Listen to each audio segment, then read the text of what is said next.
Good morning, students. How are you all? Once again, I welcome you all to my class. Today, I'll explain what is the computer system architecture. Okay. Actually, what is the computer system architecture? It is nothing but a set of rules, methods that describes the functionality, organization, and implementation of a computer system. Or you can say that it is a model of a system. So that model we can describe in a number of ways. A computer organization can be described in a number of ways. One of which is based on the number of processors you are using inside the system. Okay. So before explaining the number of types of processors, first I'll explain what is a processor. Actually, what is a processor?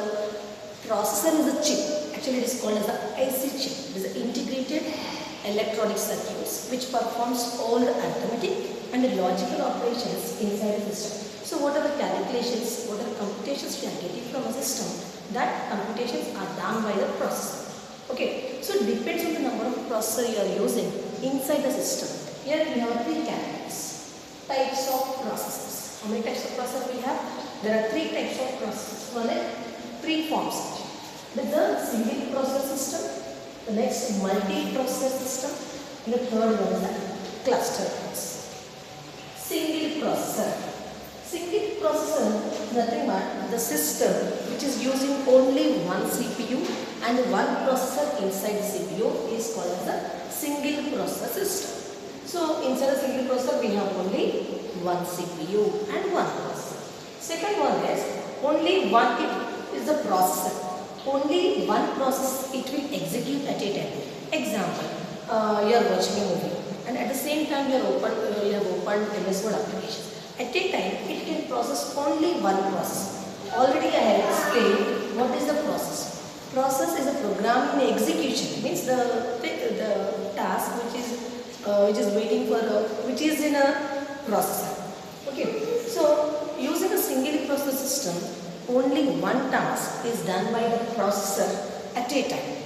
Next, third one is this single processor system is monitored by operating system. So, what is the job of the operating system here? It is also one of the job of the operating system to see the processor are in the memory for execution or not. And in a single processor system, it will monitor over the process, and after completing the execution of the current process, it will give the next executable process to the processor. Next, it is used for only general purpose because here we have only one CPU and one processor. So you can use this for only general purpose. And now here, for example, we have three applications. Application 1, application 2, application 3. Example, this is the watching movie, this is the listening music, and it is a MS Word. These three are called as the applications, and when these applications are in the processor, that is called as a process. And these applications are given, it is scheduled by the operating system, and whichever process the application is scheduled by the operating system, only that is in a memory. Example, for this you can take a live example. The single process system. Imagine there is an organization. In the organization, there are 4 tasks and only one employee. How many employees we have? Only one employee and one employer. So here we have only one employee. And how many tasks we have? 4 tasks. So one employee can do one work at a time. So after completing the first task, the second. After completing first and second, third one. And next, fourth one. Here, this employee is called as an operating system, and this employee is nothing but the processor. So one processor can perform only one job at a time. So this will come under single processor. So what is a single processor? The CPU is contain only one processor. It is called as a single processor. Next, come to a multi-processor. Multi means so more than one.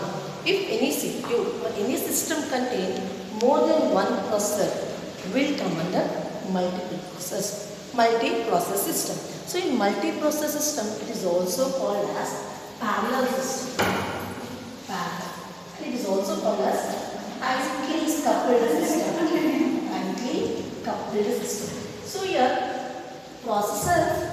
connected together, means they are in a close communication. They can share the devices, they can share the memory, they can share the input and output devices, and everything they can share. And in multiprocess system, each and every process they are in communication, so they will share the applications also. Next, come to advantages of the multiprocess system. Multiprocess system, the first advantage is reliable. Why it is a reliable means, example here we have two processes, and here due to any hardware failure, due to any software failure, if the one processor is failed, the system will not halt. Whatever task is done by the first processor, that is handed over by the second processor and third processor. Imagine, same example we take. This is an organization. In the organization, here how many employees we have? 2 employees we have. How many tasks we have? Example, 4 tasks we have. So for employee 1, we have given the first task and the third one. The second employee we have given second and fourth. Example. So example, here employee 1 is leave or any problem. Then the employee 2 will carry out all the process. So that is why blindly you can rely on the multiprocess system. The system will not halt due to any process failure. The second one is the throughput. So throughput means the same example you can take. Imagine in the single process system, we have a 4. Now how many employees we have? Only 1 employee. Example, to complete this task, 1 second, 1 second, 1 second, 1 second. So we need 4 seconds to complete this. The same task, if you give 4 tasks, if you do in the multiprocess system, here we have 2 employees. So 2 employees, 1, 1, 1. So within 2 seconds, you can complete the same task, because here 2 persons are working. Okay, in that way you can increase the throughput. Now come to a more economic system. How it is a more economic system is, instead of purchasing multiple system, if you take only multiprocessor, you can manage this task done by the multiple systems. In that way it is a more economic. Now come to a disadvantages. You have number of advantages in the multiprocess system, but you have some few disadvantages you have in a multiprocess system. Increased expense. See, increased expense means is multiprocess system which is equals to it is better in the long run than multiple systems, but it is little bit expensive compared to a single processor system. Now, it's a complicated system. Complicated means this type of system need complicated operating system. Why it needs complicated operating system means, in a multiprocessor system, the devices are sharing memory, input and output devices, and the power. So when devices are sharing all the resources, then here we need an operating system which can handle this sharing process. So that is why in a multiprocessor system, we need a complicated operating system which can handle this sharing process. Now come to a large memory, because here more than one system is sharing the memory. One processor is sharing the memory, means they are using the same memory. So if more than one processor is using the same memory, then we need a large memory to accomplish all the tasks given by the multiple processor. Next, come to types of multiprocessor. Types of multiprocessor system. Here we have 2 types of multiprocessor system. One is a symmetric, the second one is asymmetric. Okay, in symmetric system there is no master-slave relationship. Means whatever tasks are there, that all the tasks shared by all the processor, and whatever memory is there, it is shared by all the processor. And each and every process in this is having a common operating system, is a copy of operating system, and they can communicate with each other. That is a symmetry. Means there is no relationship between, there is a relationship, but there is no different operating system for each and everything. Here each and every processor is having the same copy of operating system and they can communicate with each other. Means there is no master-slave relationship between a processor in a symmetric method. The next one is the asymmetric. Asymmetric means here each and every processor is means here we have one master process, and for each and every slave is already allotted with the predefined task. And for example, here we have a process A and process B, C and D. These three are called as the slaves and this is called as a master.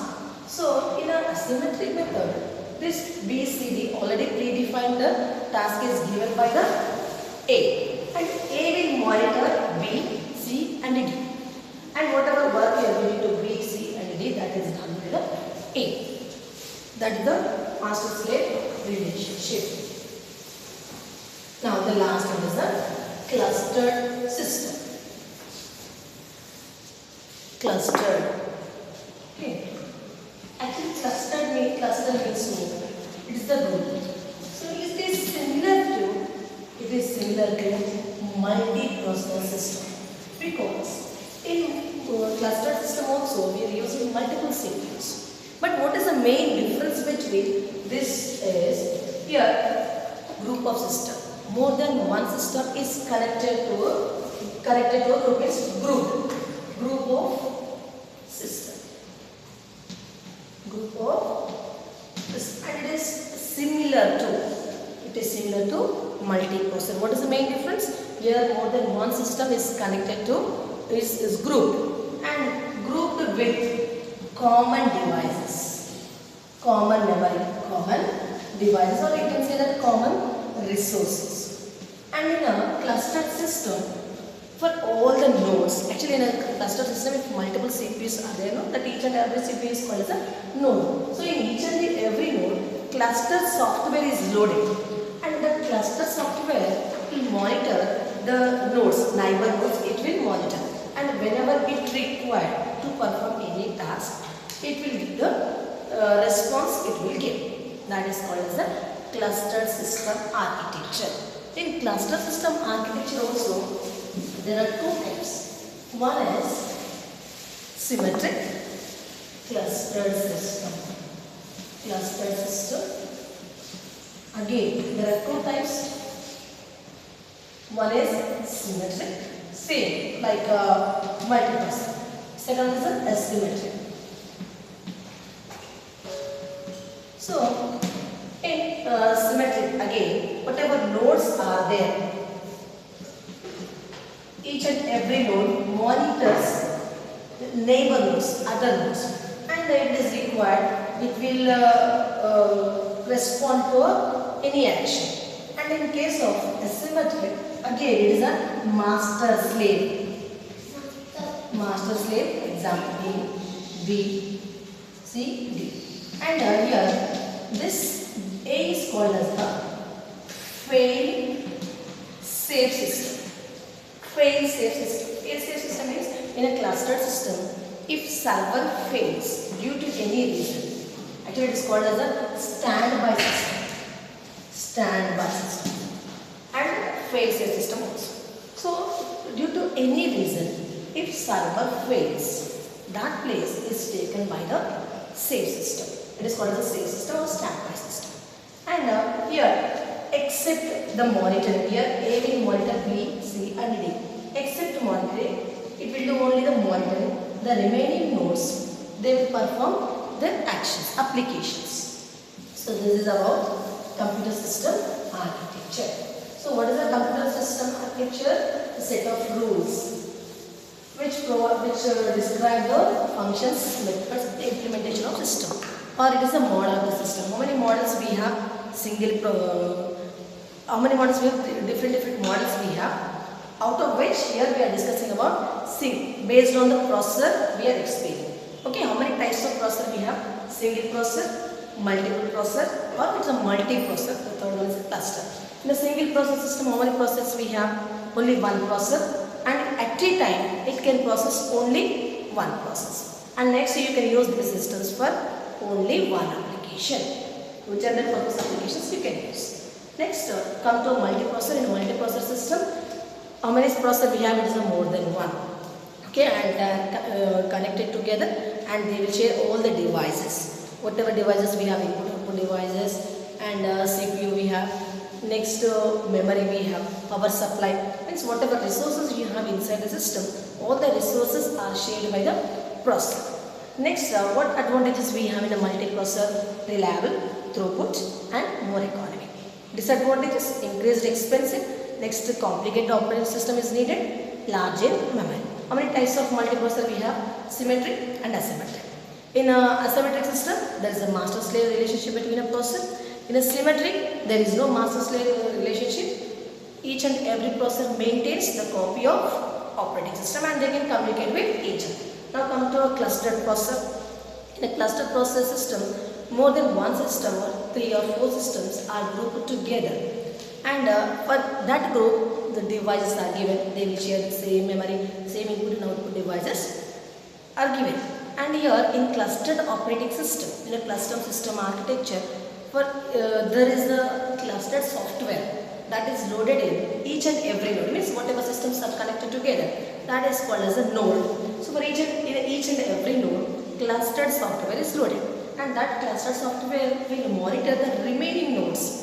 And whenever it required to perform any action, it will react or it will give a signals to the remaining nodes. Again, in a clustered system also, there are two types. One is symmetric, the second one is asymmetric.